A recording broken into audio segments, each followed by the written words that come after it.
Even the most careful and prudent governments sometimes make mistakes when investing state funds in questionable projects. What to say about countries that do not prioritize the benefit of their citizens, but rather electoral success and the desire to impress the whole world? Billions of dollars are invested daily worldwide in numerous costly megaprojects. Some of them fail to meet expectations. Today we will tell you about the most failed megaprojects in the world. Enjoy watching.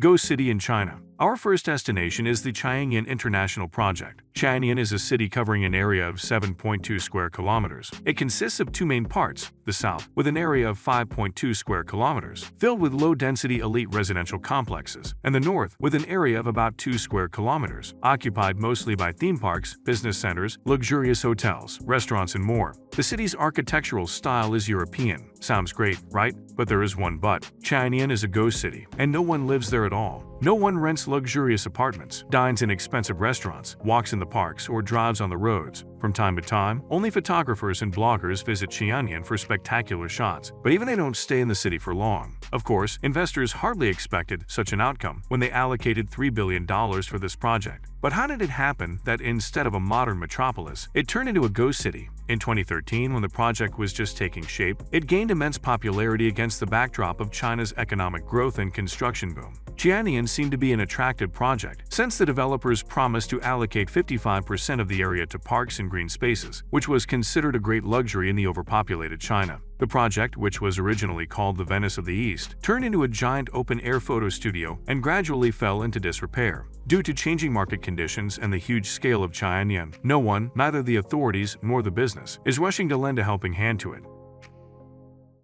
And what about failed megaprojects in Spain? At the peak of economic growth in the country in 2006, the authorities granted permission for the construction of a major project, the Ciudad Real International Airport, also known as the Southern Madrid Airport. According to the initial plans, it was supposed to relieve the capital's airports, serving up to 10 million passengers annually. Ciudad Airport was the first such project in Spain, and its construction cost an astounding sum of €1 billion.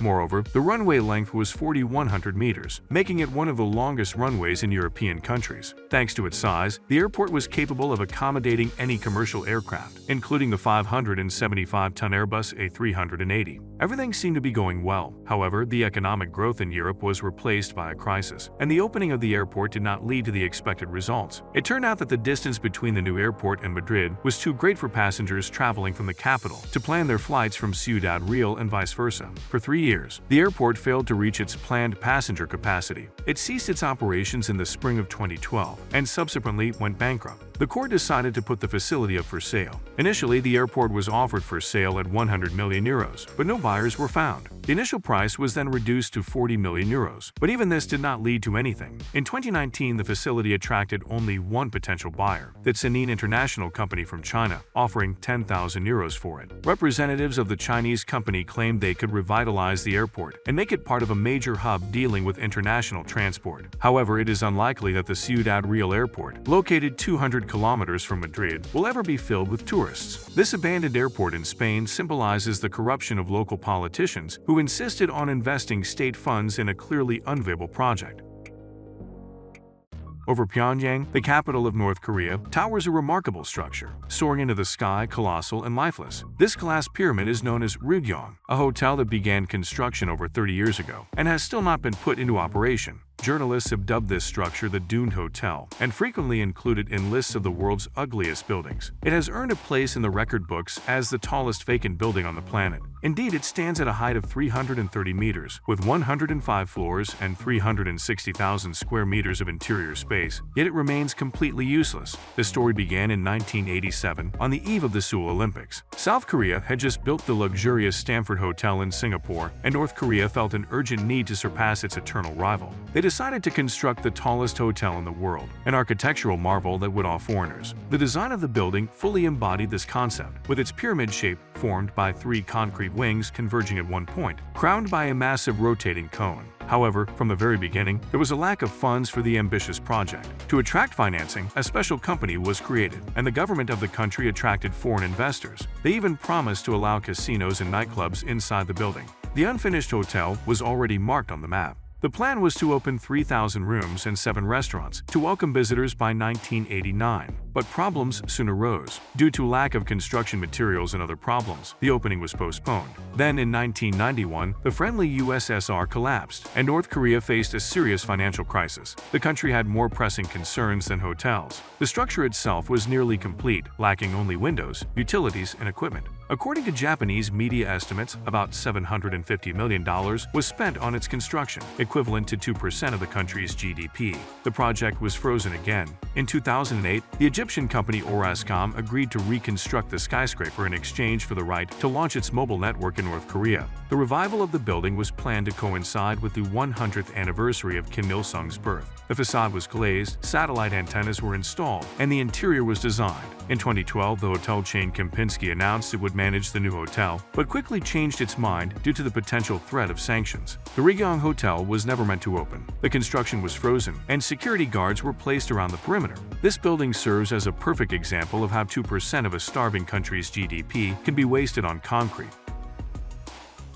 Let's move to the United States, Texas. In the mid-1980s, the United States made a decision to build the world's largest hadron collider. The Megaproject was named the Superconducting Super Collider. 25 states submitted a total of 43 applications to locate the future facility on their territory. The competition was fierce and often politically charged. In 1991, a location in Texas, in the depressed town of Waxahachie, 50 kilometers from Dallas, was selected for the Super Collider, and construction began. The U.S. Congress approved a budget of $4.4 billion for the project, but by 1993, cost estimates had skyrocketed and exceeded $12 billion. With limited financial resources, the U.S. government had to make a choice: allocate funds for the development of the International Space Station or for the Super Collider. As you might understand, the ISS took priority, and on October 21, 1993, the SSC project was canceled. By that time, 14 kilometers of tunnels, 17 technical shafts, and all surface infrastructure had already been built, amounting $2 billion in expenses. Numerous attempts to sell the property failed until 2006, when a private investment group purchased both the land and the buildings. There were rumors that the company planned to use the SSC as a large data center, but they were not confirmed. The new owners removed all the collider equipment except for some underground generators, and the facility in Waxahachie was abandoned. It remains vacant to this day. If the planned collider with a power of 40 teraelectron volts had been built, it would have easily surpassed the collider in Switzerland, as the European one can generate only 14 teraelectron volts. So why did the construction fail? According to experts, the main reason for the sharp cost escalation was related to underground work, which required over $7 billion